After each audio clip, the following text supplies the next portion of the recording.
Bienvenidos al programa número 21 de Generación-e. Bienvenido, Fede. Gracias, Marce. 21 programas. ¿Y por qué no volvemos hoy de vuelta a Shanghái? ¿Qué te parece? Qué bueno que estuvo Shanghái y la nota de Lei Pan. También estuvo muy bonito en el programa anterior la inauguración del Hotel y Casinos del Río y también la incorporación de Tarjeta Naranja como auspiciante y tu regalo, obviamente. Tu regalo estuvo fantástico. El color de este programa ahora es naranja. Muy bien, pinte su vida de naranja, señora, señor, bueno. Estimado emprendedor y por qué no lactante, diría Carlitos Balá, ¿cierto? Bueno, volvemos al mundo financiero. Ajá. Nos vamos de vuelta. De Carlitos Balá al mundo financiero. Hay que poner un poco señora, de seriedad. Usted ve, hagamos un programa así, pasemos del mundo financiero a cortarme el pelo, a hablar de cómo en Shanghái se compran las cosas, qué se come en Shanghái. Por ejemplo, hagamos un programa medio popurrí, medio lindo. Hablemos un ratito con Lei Pan. Cambiemos en programa de negocio, no, vamos a hacer es un programa de negocio, pero cortarse el pelo es un negocio también. Bueno. Por ejemplo, ¿no? O ir a una cancha de fútbol. Quiero hacer cosas en Shanghái. Quiero escucharlo a Lei Pan. Hacemos una cosa, nos dividimos. Ahí está. Nos dividimos. Medio programa, hablamos de finanzas. Yo me voy a ver a Lei Pan. Yo quiero ir a una oficina allá a ver cómo es el mundo financiero, seguir escuchando a Lei Pan y vos andate a recorrer Shanghái, qué sé yo. Vamos a ir a ver a Lei Pan ahí al corazón del mundo financiero de Shanghái. Hablando un poco en serio, todo el mundo está mirando a China. China mira a Shanghái y nosotros lo miramos a Lei Pan. Quédate ahí.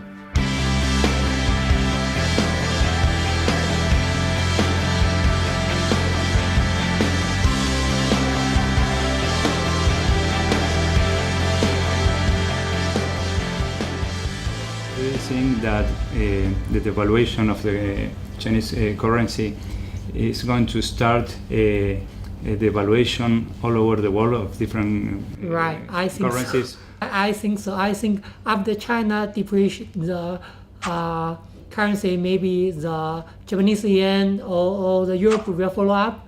I think everyone will worry about the US will increase their interest rate.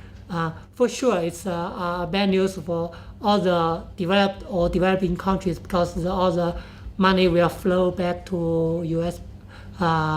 Yes, I think it's possible. It's possible. So tell me, if you have to give an advice to a foreign investor, for example, people from Argentina that want to invest some money in Chinese financial market, what would you recommend?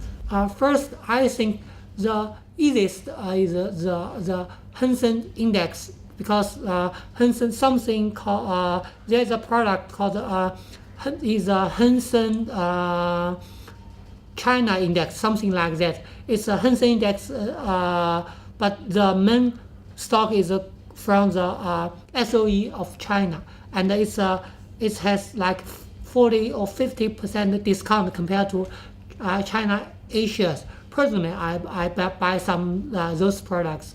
I think that product is like a trust or what kind of? It's something like ETF. It's trading in Hong Kong. I think you can buy the same ETF in US stock market. It has some ADRs, so you can buy the some. I can buy it in New York. Right. I think a broker. I think that's safe. Also, Hong Kong is also good because according to the valuation, Hong Kong is most lowest valuation in all the developed countries. So can you repeat that? Hong Kong is not. Hong Kong. I mean, Hang Seng Index is the PE ratio is I think is close to 10, and the US I think is 17 something, and the Europe. It has margin to grow. Yes, right. I think it has it has good value. So if you were like a foreign investor like us, you would recommend to invest in that index. Yes, that's right. Good. Oh, thank you. So there are opportunities to invest in China. And in the real economy, do you think that there are opportunities for foreigners to come and to set up a company here, or just to start a business, a joint venture with a Chinese company? For the business part, first I think because for China now the biggest I would say Chinese people is the biggest have the biggest purchasing power. Maybe I think around the world. So for the business people, I think first they may for Argentina, I think maybe tourism is a good resource. Open the gate to the Chinese people, and Chinese like traveling. If they have some good marketing plan, maybe tour traveling company, maybe it's a good opportunity for them. Also for the exporters, like Chinese consumers, they like maybe I'm not sure. Maybe I'm not sure what good at. Maybe assignment we discussed before. Maybe Argentina have good wine, also beer, also the agricultural products. It's this is all of those is Chinese consumers' favorite. So you're telling me that Chinese middle class and upper class is one of the largest in the world and has purchasing power. So we do have opportunities to sell or to start a company or to do something here. Yeah, that's right. Yeah, for the big for the middle and the large company, I think Shanghai is a good spot because now the free trade zone. If you set your company in Shanghai free trade zone, there's more. Excuse me. More convenient. It's first more convenient, and also it's a more tax benefit, and also there's more good policy for them. It's more convenient. So yes. Is it easy for a foreign company to set up a company? Yeah, here? very easy. Maybe it's as easy as in Hong Kong. Yeah. We all know Hong Kong is a free country. I think this government set the free trade zone as an experiment because they want the foreign company to stay first has an experiment field to attract the not that big capital to attract the middle company to come into China to do business.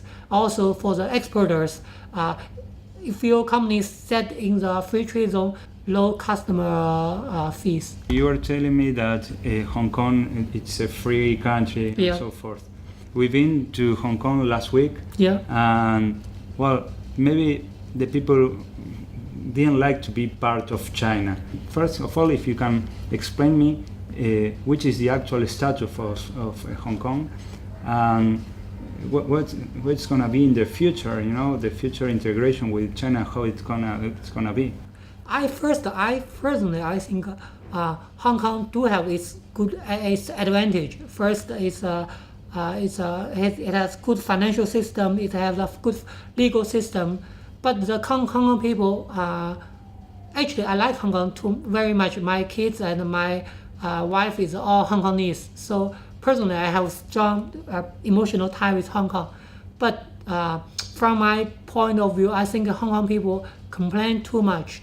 They don't say mainland China is an advantage. So personally, from my point of view, I think mainland China have a lot of support to Hong Kong economy. It have many purchasing power. But because maybe China developing too fast, so for some local Hong Kongese, maybe they don't have the they not emotional ready for such a big neighbor who is suddenly getting rich. And I think Japan actually did a better job with the Hong Kongese because all the Japanese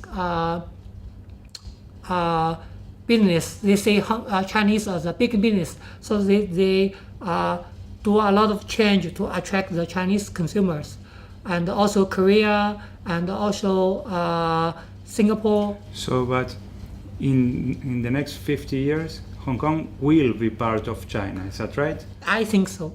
So they have to change the mindset up, and they will change the law system, and they have to make an integration. I think Hong Kong government did a good job, but I think some Hong Kongese, their attitude need change. This still think I'm not interested in politics, but from the business point of view, I think some of their view is wrong. They think they don't need support from mainland China, but I don't think so, because even there's a rumor that the Hong Kong dollar will cut their link with the US dollar, and they will packed with the RMB. I think that is possible. That is possible. Before in the talk, you talk about the human resources in China. Yes. You talk that you have lots of engineers. Yeah. How is the educational system in China? You have a private universities, you have a public university. How does it work? I think China, the private university is a very small percentage, maybe less than 1%. 99% is still the public education system for the post-secondary education. Is it free? No, it's not free. But there is more and more elementary and kindergarten, and even there's some more private high school. And but until now, the private university is not too much. I personally think China has the education system have some problems, but because China has a large population, so they have the smartest. I think the smartest student. So even the education system have some problem. Which are the problems that you see? I think the education is not practical. What they it's learn, not practical. Yeah, what they learn is in universities is sometimes is too. It's not related to what you will do, but they just teach you build the foundation. A lot of theory. Yeah, too much theoretical, right? But after they work for several years, they will change. They will learn very fast. You have a very good experience in Canada. You did a master's degree there, and I think that you stay there for maybe 3 years. Is that right? 5 years. 5 years. Yes. Wow. So tell me, how was that experience? How does that experience contributed to your work experience here in China? Okay, I think first my experience in Canada it really brought my view to see another different part of the world, and also in Canada I learned what's the multicultural, because in China the most people you see is the Chinese. But these days it's different. You will see people from a lot of countries. But in the past, it's most Chinese people. So in Canada, I learned to dealing with people from different backgrounds, from different countries, and I think that's a good experience. Also, I think Canada as an education system there is better, is more practical. What I learned in Canada is it's very practical. Practical. Yeah, it's very similar to what I'm doing now. Also, it helped you just to develop in your career. Yes, right. Your background is an engineer, and after you did your master's degree in Canada, I you switched started to working finance. to finance. Yeah. So, are you nowadays? Are you dealing with people from abroad in your job? Yes, because my job is invest our company's money and also clients' money, both within China or overseas. So I dealing with foreigners, a lot of foreigners. Okay. You're dealing with money of people, is that right? Yes. Does China has any restriction to move money from China to abroad? Actually, for the Chinese citizen, there is every year I think is $50,000 US dollar limit, and for foreigners, if you invest in China, if you invest in free trade zone, you still need some approval. But I think the approval will be very, very easy. Okay.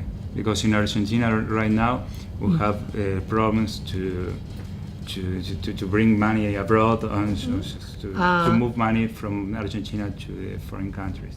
For China, there's some restriction for both for Chinese citizens and foreigners. But if you are a businessman, that should be fine. Thank you very much for the interview. It's my pleasure. It was really good to listen your words. And well, I hope to see you back in Argentina if you want to fly. Okay. If you want to make some tourism in Argentina. I hope someday we are I open will for be there. Chinese. Okay.